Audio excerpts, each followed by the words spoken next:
Nah Ubaidillah ini punya anak yang bernama Alwi. Inilah Habib yang pertama dari keturunan Nabi yang dikasih nama Alawi. Sebelum itu nggak ada yang namanya Alawi ya kawan.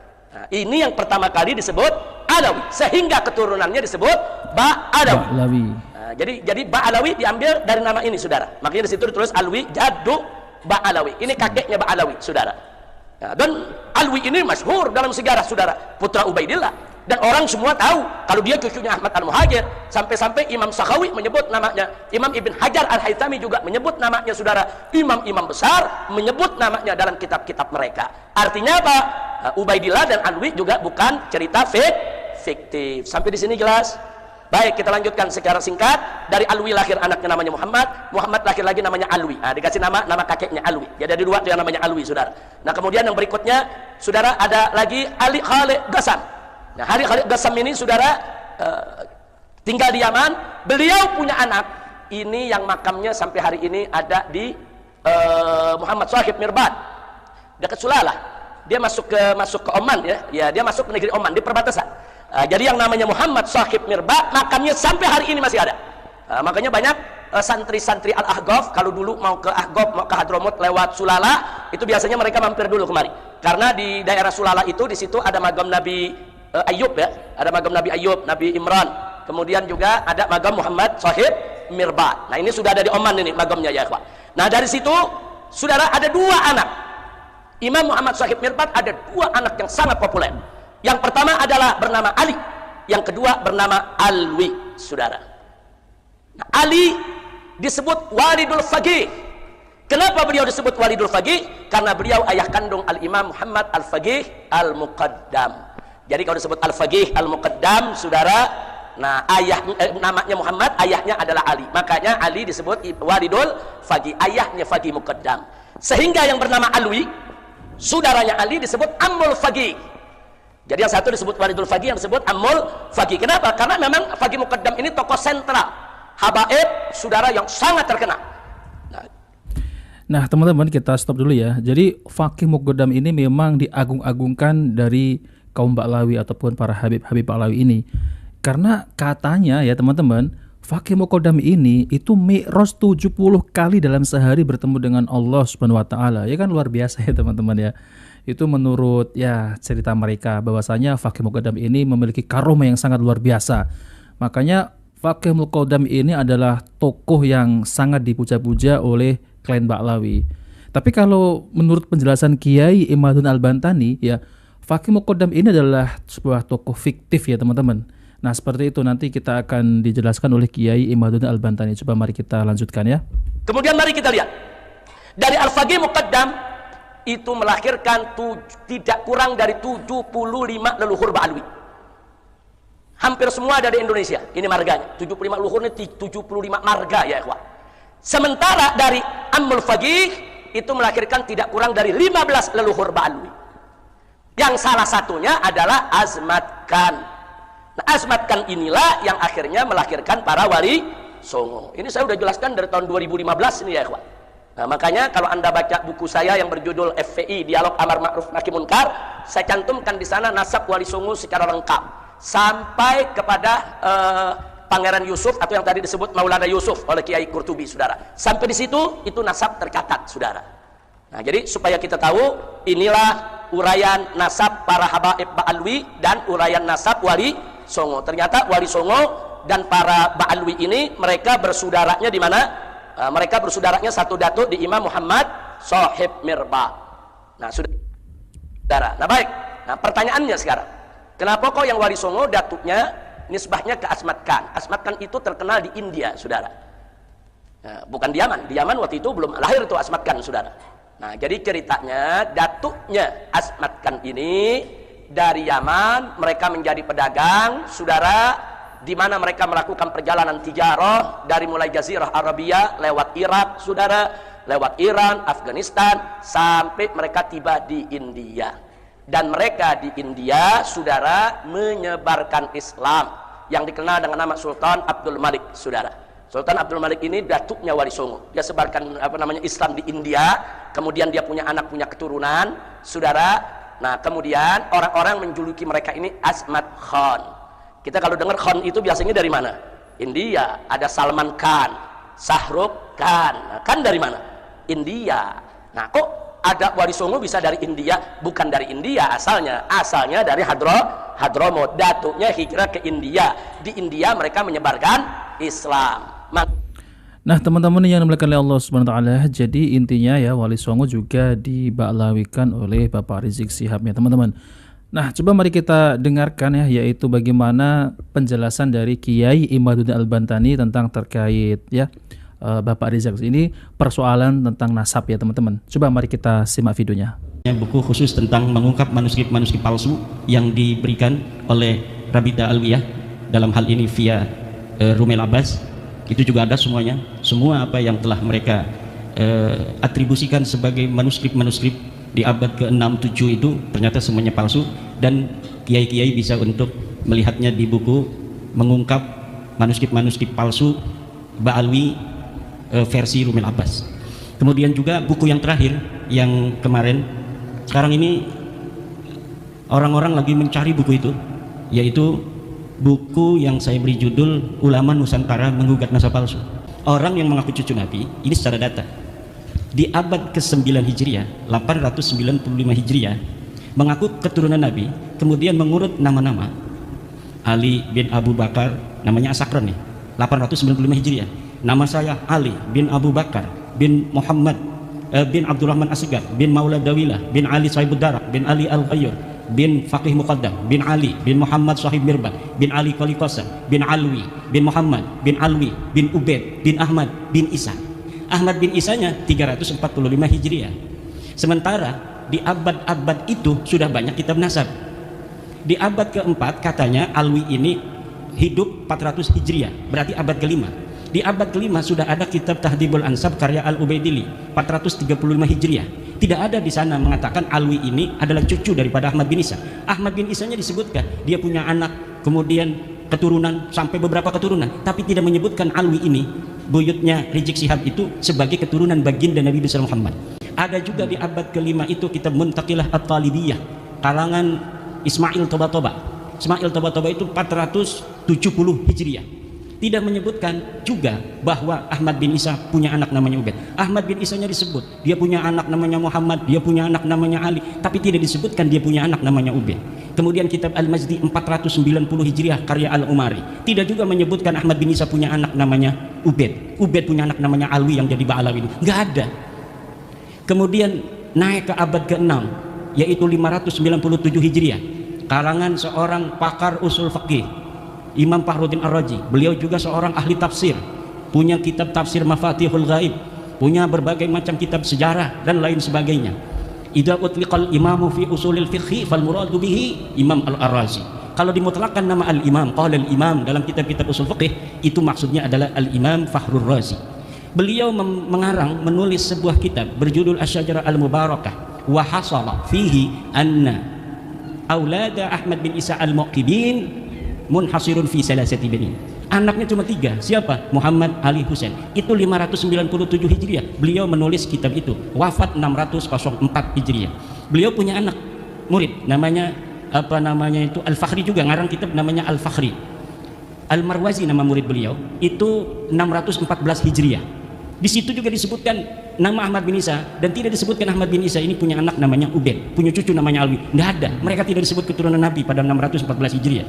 Kemudian ada kitab Al-Asili 700 Hijriah. Kemudian ada kitab As-Sabatul Musan 787 Hijriah. Kemudian ada kitab Umdatul Talib As-Sugra 828. Ada kitab Umdatul Talib As-Sugra karya orang yang sama Ibnu Ainabah 828 Hijriah. Sampai abad ke-8, abad 9 awal ini tidak ada orang yang menyebutkan ahli nasab itu bahwa Ba'alawi keturunan baginda Nabi besar Muhammad SAW. Padahal mereka sudah ada itu di abad 9 itu, mereka sudah mulai mengaku sebagai turun Nabi. Ali bin Abu Bakar As-Sakran ini sudah mengaku keturunan Nabi di abad 9. Tapi orang-orang Yamannya saja itu tidak ada yang mencatat mereka sebagai keturunan Nabi di abad 9 itu. Maka saya sebutkan ada 550 tahun kosongnya riwayat antara pengakuan dan orang yang diaku. Orang yang diaku 345 Hijriah, mereka mengaku 895 Hijriah, hitung pakai kalkulator 550 tahun. Itu kalau kita mau kasihan. Itu versi kasihan itu 550 tahun itu. Versi yang tidak kasihan dalam ilmu nasab itu, dalam ilmu nasab, sebuah kitab sejarah, la yuqaddamu bihalin ala ma yusbituhun nasabun. Ilmu sejarah, sejarawan tidak bisa didahulukan dari apa yang telah ditetapkan oleh ahli nasab. Sedangkan Ali As-Sakran ini ngarangnya kitab sejarah tasawuf dan amalannya. Maka walaupun ada susunan dia menyebutkan nama sampai Ahmad bin Isa, itu sebenarnya dalam ilmu nasab tidak dianggap sama sekali. Adanya nama mereka itu muncul dalam kitab nasab, dalam kitab Tuhfatut Talib 996 Hijriyah. Itu kalau dihitung 651 tahun. Cuma dalam kitab Tuhfatut Talib yang menyebut nama-nama mereka itu, Alwi sudah ada di situ tuh. Karena kan mengakunya 895 Hijriah, kemudian 996 Hijriah ada masuk nama dia. Masuknya apakah berdasarkan maraji? Tidak. Orang yang mengarang kitab itu Tuhfatut Talib namanya As-Samarqandi mengatakan, saya melihat fi ba'dit ta'aliq, dalam sebagian kertas-kertas ta'liq. Jadi bukan berdasarkan maraji dari kitab-kitab, tetapi berdasarkan apa yang dia temukan dari kertas yang ada di pinggir jalan, dia nemuin aja. Wah, dan bin masukin aja supaya kitab saya agak banyak lah.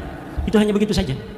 Di dalam ilmu nasab, ida urifal wadi'u intafal istidlal. Apabila ditemukan dan diketahui pemalsunya, maka istidlal itu hilang. Nah, kitab Tuhfatut Talib ini tidak bisa untuk dijadikan referensi. Kenapa? Walaupun dia kitab nasab, tetapi penulisnya sudah iktiraf bahwa dia mendapatkannya bukan berdasarkan maraji dari kitab-kitab sebelumnya.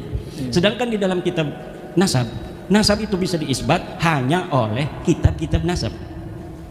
Jadi kitab-kitab nasab yang ada di sejak masa 199 Hijriah, Abnaul Imam fi Misr Wasal, itu Abnaul Imam kitab aslinya yang kemudian pada abad kelima dipalsukan, katanya ini karya Yahya bin Ismail Toba-Toba, padahal itu karya Ibrahim Toba-Toba yang wafat 199 Hijriah. Itu sudah ada kitab nasab, 199 Hijriah sudah ada kitab nasab, ditulis semua keturunan Imam Hasan dan Imam Husain. Gak bisa orang masuk sembarangan. Kemudian ada kitab nasab Quraisy, ada kitab nasab Bani Quraisy, ada kitab As-Sam'ani tentang nasab, ada kitab Silsilatil Alawiyah 340 Hijriah karya Abu Nasr Al-Bukhari. Tapi di situ bukan masa di mana Ahmad bin Isa hidup, jadi kita nggak pakai sebagai dalil. Yang kita pakai dalil mulai daripada kitab nasab yang bisa diakses paling tua, yaitu Tahdzibul Ansab karya Al-Ubaidili 435 Hijriah. Jadi kitab-kitab nasab itu sudah menafikan mereka sebagai turun Nabi. Kata mereka Wali Songo juga sama turunan Baklawi. Padahal dari zaman dulu mereka menghina-hina Wali Songo, keturunannya tidak ada. Wali Songo keturunannya terputus. Tapi sekarang sudah diteliti mereka bukan cucunya Nabi. Mereka katakan Wali Songo itu keluarga mereka, Baklawi.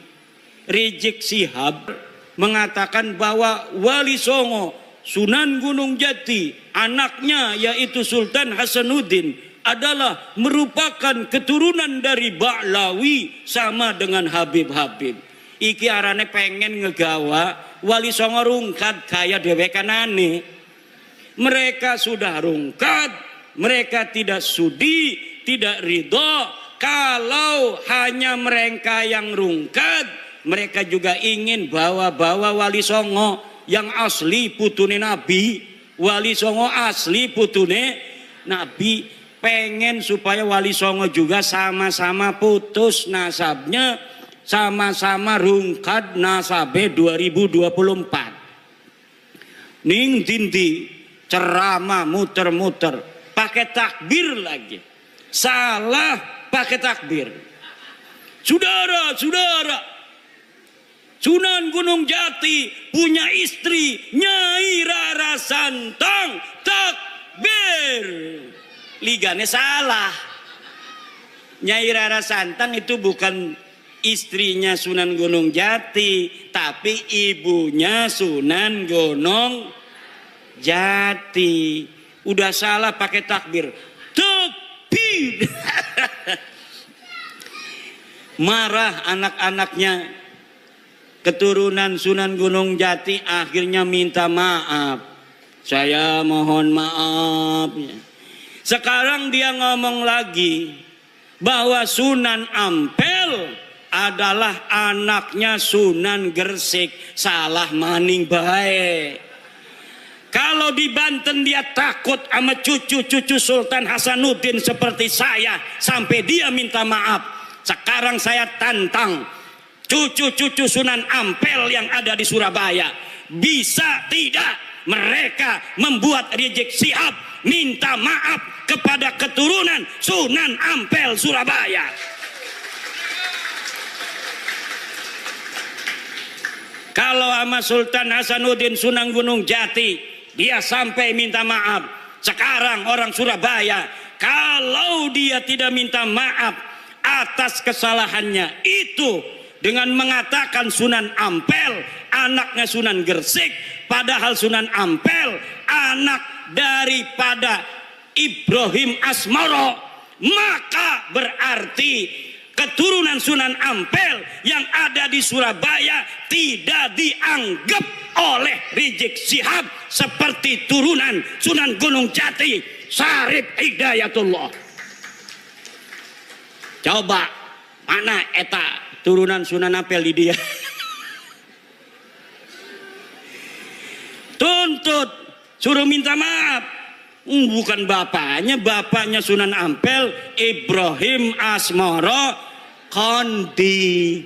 Kalau Sunan Gresik itu Maulana Malik Ibrahim. Harus minta maaf. Semakin ngomong semakin banyak salahnya dia. Karena apa? Bukan ahli nasab, nggak ngerti nasab, maksa-maksain bicara nasab. Saking marahnya sama saya, marah bener sama saya itu. Saya sejak kecil jadi cucu Nabi, masa mau mati jadi mantan cucu Nabi? Yang bener aja. Ama Roma Irama marah juga. Roma Irama sampai ditelepon marah. Kata Roma Irama, siapa lu negur-negur gue? Wih, hebat juga tuh Bang Haji. Bang Haji Roma kenal, Bu? Bu, kenal nggak Bang Haji Roma? Yang nyanyi apa contoh lagunya? Sebujur Bangkai. Satu lagu Roma Irama Sebujur Bangkai lebih utama dari ceramah para habaib 70 habaib. Satu lagu Sebujur Bangkai Roma Irama lebih mulia dan lebih manfaat bagi umat Islam daripada ceramah 70 habaib.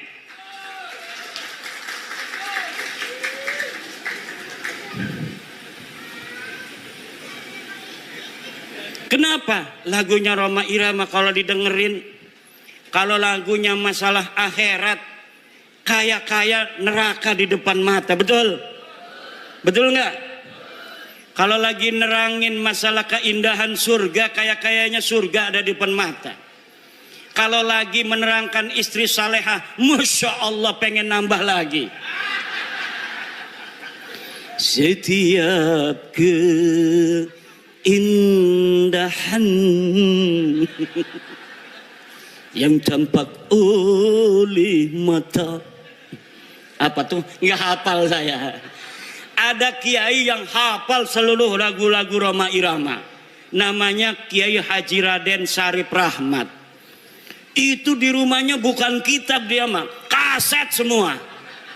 Masya Allah. Padahal hafal Quran, pinter baca kitab kuning, tapi ngefan banget sama Roma Irama sampai dia mengatakan bahwa Roma Irama adalah waliyun min auliyaillahi ta'ala. Roma Irama adalah waliyun min auliyaillahi ta'ala. Coba kita lihat, umurnya sudah 80 tahunan. Tapi ketika mendengar tentang tesis saya, dia ingin menelusuri, dia ingin meneliti Kemudian sekarang dia mempunyai keyakinan bahwa para habib ini bukan keturunan baginda Nabi besar Muhammad sallallahu alaihi wa alihi wasallam. Kalau orang siapa saja yang masih ragu-ragu di hatinya, takut kewalat, maka lihat sebelum ayat Aqsal Madinah. Qalu inna tatayyarna bikum la illam tantahu la narjumannakum wa la yamassannakum minna adzabun alim. Mereka orang berkata, inna tatayyarna bikum, nanti aku kewalat kalau mengikuti agama Islam Nabi Isa. Kata Rasul-Rasul itu, kamu yang akan kewalat kalau kamu tidak ikut Nabi Isa, kalau kamu tidak ikut agama Islam.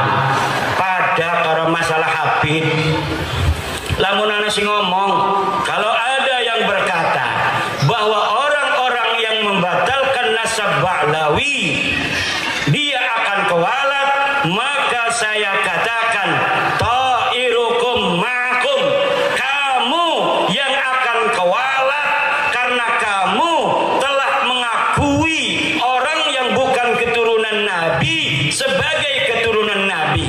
Orang yang mengakui memasukkan bukan keturunan Nabi sebagai keturunan Nabi, dia akan kewalat. Dia telah menyakiti baginda Nabi, dia telah menyakiti ibunda Khadijah Al-Kubra, dia telah menyakiti Sayyidah Fatimah Az-Zahra, dia telah menyakiti Sayyidina Ali karramallahu wajhah. Kenapa? Kenapa kamu yang akan kualat? Karena kamu mengaku durian Nabi, tidak punya dalil. Aku Imaduddin Usman membatalkan nasab kamu dengan dalil-dalil. Ini dalilnya dari kitab nasab. Mulai abad kelima, 6, 7, 8, 9. Tidak ada leluhur kamu disebut, dicatat sebagai keturunan baginda Nabi. Ini kitab sejarahnya. Mulai dari abad keempat, 5, 6, 7, 8, 9. Tidak ada leluhur kamu dicatat dalam sejarah sebagai apapun, baik sebagai ulama maupun sebagai turun Nabi. Tidak ada leluhurmu yang jadi ulama, tidak ada leluhurmu yang jadi wali, tidak ada leluhurmu yang dicatat sebagai keturunan Nabi. Lalu kamu katakan Ubaidillah sebagai imam. Imam dari mana? Kamu katakan Alwi sebagai muhaddis. Muhaddis dari mana? Tidak ada orang yang mencatat di masanya pada abad kelima, keenam, ketujuh. Mereka sebagai ulama, mereka sebagai muhaddis, mereka sebagai turun Nabi. Teu aya pokok nama teu aya. Ngerti teu? Ya kalau sudah tidak ada dalil, premen maning. Imad tolong si husnudon beh. Ora bisa doraka kita. Asup ka neraka aing. Lamun geus nyaho sia lain keturunan Nabi, tapi urang masih ngomong sia turun Nabi, aing asup ka neraka. Aing mah embung asup ka neraka eta. Aing mah embung asup ka neraka. Kita mau ora pengen manjing neraka. Ku ibu-ibu pengen ora manjing neraka? Bu, pengen orang manjing neraka. Ari boten aja nganggep Ba'lawi turun Nabi maning ya. Lamun masih nganggep turun Nabi manjing neraka. Ada kiai protes sama saya. Hei Kimat, kenapa pernah mengatakan walaupun ulama-ulama di dunia memfatwakan karena suatu hal Ba'lawi sebagai cucu Nabi, saya tidak akan terima. Saya pernah ngomong begitu, betul. Tapi Pak, lihat kata-kata saya, dengar kata-kata saya. Ada kalimat karena suatu hal. Kalau ulama-ulama sedunia berfatwa memfatwakan karena suatu hal Ba'lawi sebagai cucu Nabi, saya tidak akan terima. Itu kalau dia berfatwanya tidak pakai dalil. Karena suatu halnya itu misalnya pertemanan, seperti Syekh Ali Jum'ah Mesir, karena berteman dengan Habib Umar bin Hafid, dia kemudian mengisbat Ba'lawi. Syekh Ibrahim bin Mansur, karena dia sama-sama nasabnya putus, dianggap putus oleh orang Arab, haplogrupnya juga bukan J1, Ibrahim bin Mansur. Akhirnya Ibrahim bin Mansur sekarang membantu Ba'lawi, Ba'lawi membantu Ibrahim bin Mansur. Itu namanya karena suatu hal. Kalau mereka datang dari seluruh dunia membawa dalil, maka kita terima, walaupun itu akan mustahil. Mustahil ditemukan dalil-dalil tentang ketersambungan Ba'lawi. Kenapa saya berani mengatakan mustahil?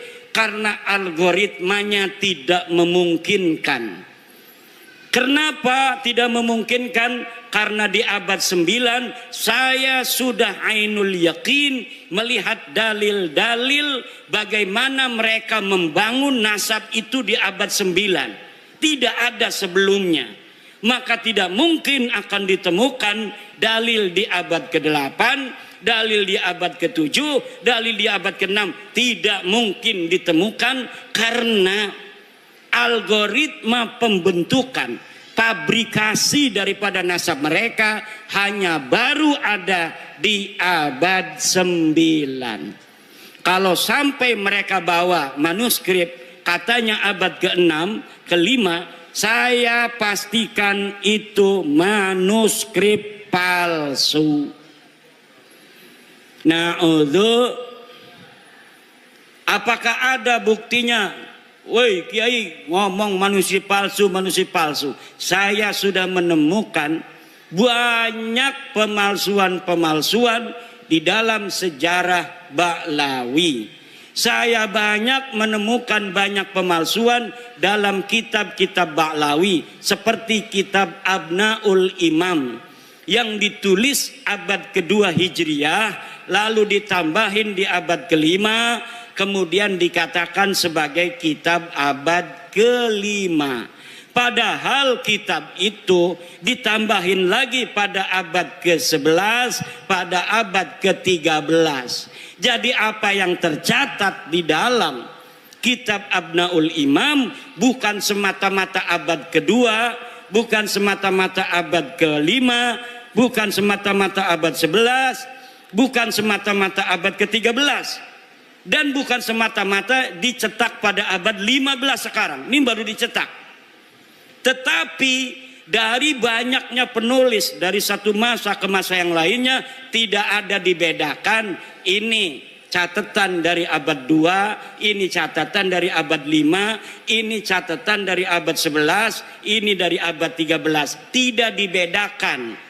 Kalau kita ngaji kitab Fathul Qorib, ada matan takrib, ada Fathul Qorib. Untuk membedakan matan dan sarahnya itu ada dalam kurung.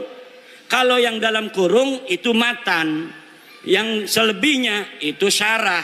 Tapi dalam kitab Abnaul Imam tidak dibedakan mana karya Toba-Toba, mana karya yang lainnya. Jumlahnya semuanya ada 4 orang, 5 dengan muhakkiknya. Mereka telah mencetak kitab dengan ditambahi, kemudian diasosiasikan nama ulama tertentu yang ulama itu tidak mencatat daripada apa yang mereka tambahkan.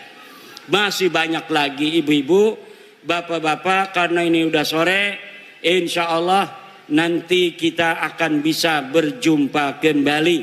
Kita berdoa, ibu-ibu panjang umur, sehat badan, banyak duit, banyak duit, banyak duit, anaknya soleh solihah, bapak-bapak juga semuanya banyak duitnya.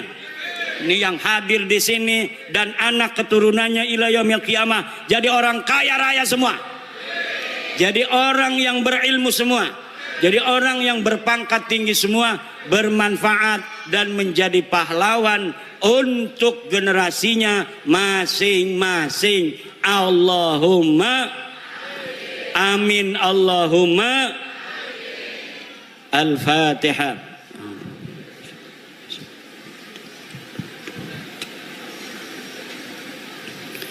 Wallahu huwal muwaffiqu ila aqwami thoriqin. Wassalamualaikum warahmatullahi wabarakatuh. Sahabat Pelita yang dirahmati Allah ya, keseluruhan video sudah kita simak bareng-bareng ya. Semoga kita bisa mengambil hikmah dari apa yang sudah kita tonton dan kita bisa menjadikan sebuah pelajaran, entah itu dalam hidup kita, entah dalam kegiatan kita sehari-hari, bahkan dalam bertutur kata. Banyak orang terkeliru ketika menanggapi sebuah video. Banyak orang terkeliru ketika melihat ya, entah itu antara suka dan tidak suka yang namanya ketika menonton video itu pastinya sumber-sumber berita yang mungkin ada yang pro, ada yang kontra. Yang namanya berita ya pasti yaitu tadi ada pro dan kontranya, dan di sini kita tekankan apabila kita kontra ketika memberikan sebuah argumen, sekali lagi ketika kita berdiskusi itu harusnya menyatukan misi, biar apa ya, persatuan dan kesatuan kita itu tetap terjaga, sahabat Pelita ya. Banyak dari kalangan kita itu ya, sekali lagi ketika pro dan kontra, yang kontranya itu karena mungkin kurang suka, yang ketika pro itu janganlah memandang atau melihat sesuatu dari kacamata Anda sendiri dan memaksakan kehendak ketika memberikan sebuah argumen.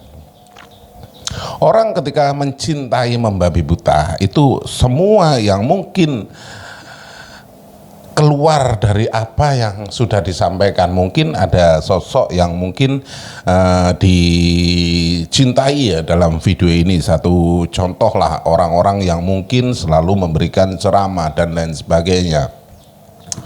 Dan orang itu kebetulan merupakan idola ya, junjungan lah katakanlah ya, seperti itu.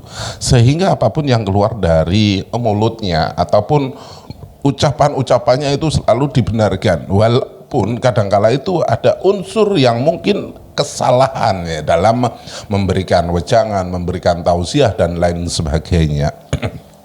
Jadi tekankan ketika melihat sesuatu ataupun mendengarkan sesuatu itu, lihat, dengarkan apa yang dibicarakan, bukan lihatlah siapa yang berbicara. Karena ada kerancuan ketika kita melihat siapa yang berbicara, pastinya begitu. Karena di kalangan kita itu ketika melihat ketika ada orang yang memberikan sebuah nasihat ataupun sebuah petunjuk, pasti akan dilihat siapa orangnya, bukan apa yang dinasihatkan. Inilah ya, sekali lagi yang ditekankan, jangan melihat sosok, tetapi dengarkan apa yang disampaikan. Walaupun sosok itu mungkin ya dalam pandangan kita itu merupakan seorang yang alim, yang mungkin ya dalam kacamata kita itu tidak pernah melakukan kesalahan, tetapi apabila memberikan statement ataupun nasihat ada unsur kekeliruan, langsung katakan oh salah.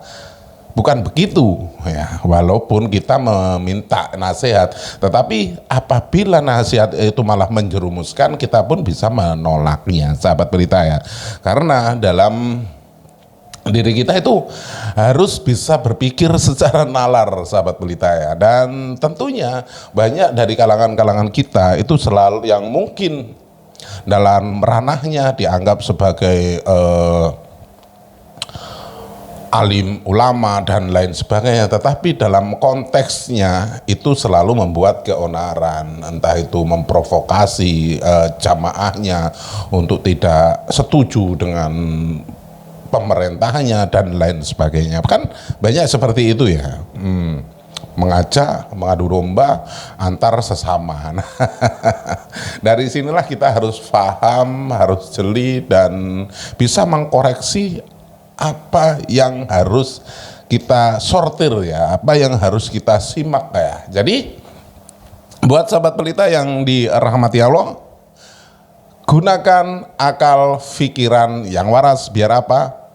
Biar tidak konslet. Terima kasih sudah klik video ini, dan apabila video ini bermanfaat, jangan lupa di like, di share sebanyak-banyaknya, dan tinggalkan jejak Anda di kolom komentar. Di akhir video sekali lagi izinkan saya mohon maaf yang tak terhingga apabila ada unsur kata-kata saya yang mungkin kurang berkenan di hati Anda, karena yang namanya orang itu ketika memberikan ucapan, memberikan salam itu mungkin ada yang terkeliru. Jadi sekali lagi izinkan saya mohon maaf yang tak terhingga.